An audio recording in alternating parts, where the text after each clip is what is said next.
Guys, how you doing today? Hope this video finds you all well.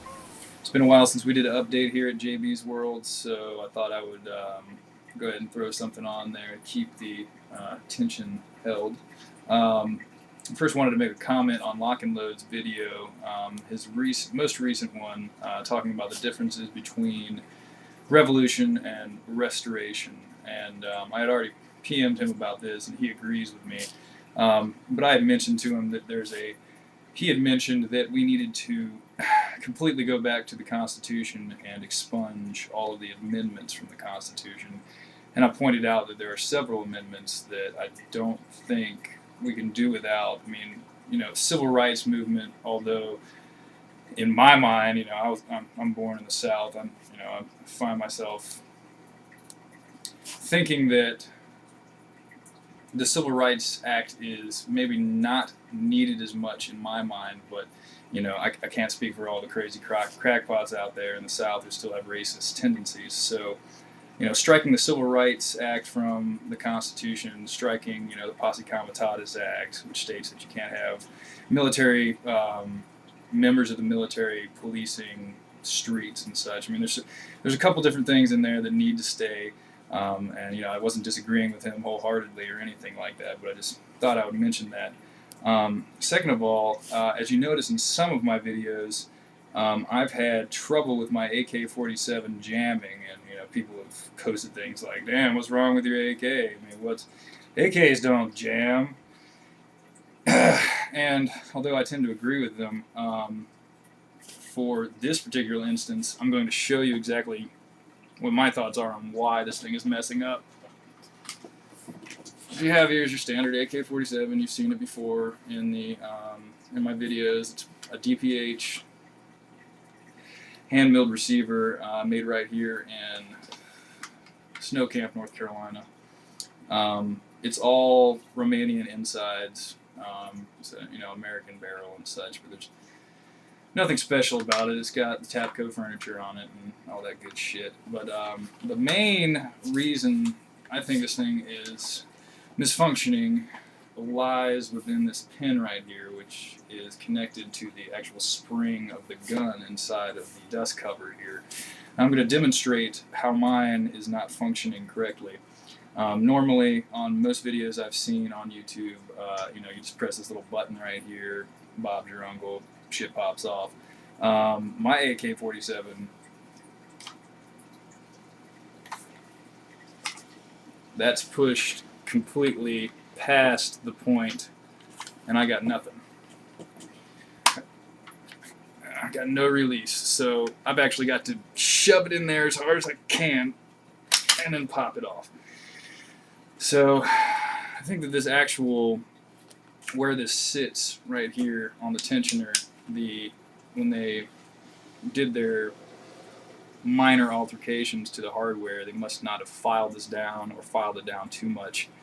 I think that might have something to do with the overall malfunction, well, not malfunction of the gun, but the overall not being reliable. I look like an idiot. Anyways,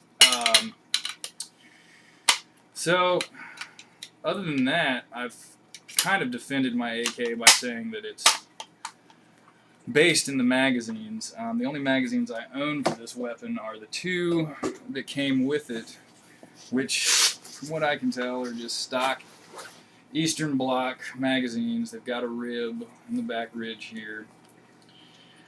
They're not bad. I just think that, when I bought them, they came out of a barrel of oil, which is cool. Nothing wrong with that. But I believe these to be heavily used military surplus.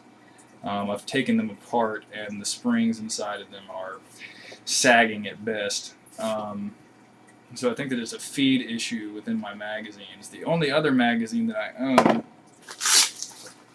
I have two of these. These are identical.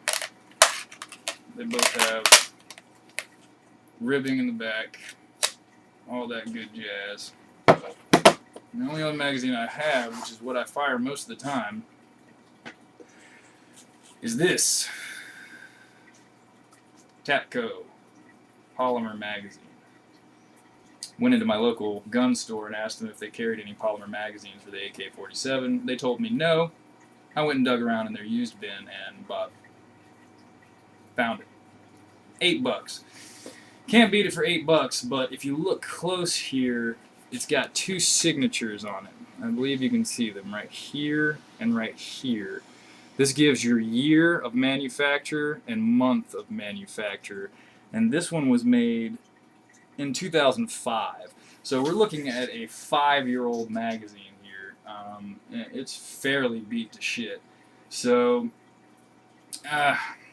what I'm gonna do, I've actually got a website that has surplus block magazines of all type for very cheap. For $9 a piece, you can get, you know, Eastern Bloc, refurb, or new old stock magazines from this company. If you buy more than 100, they have a discount. If anybody wants to do a mass order, just let me know. But I'm about to buy 10 magazines from them.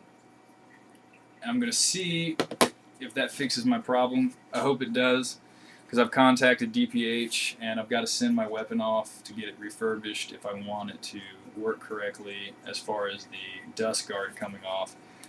So I don't really know what to do. If you want to shoot me some opinions, you know, I'm just a noob here. I'm not really shooting blanks here, but you know, what I do is go on the internet and read 1,000 different opinions. And the one or two things that are consistent within those 1,000 different opinions, I kind of count as truth. And other than that, I have no direct training or experience to know otherwise. So, you know, Glock guy, lock and load, hell, nothing fancy.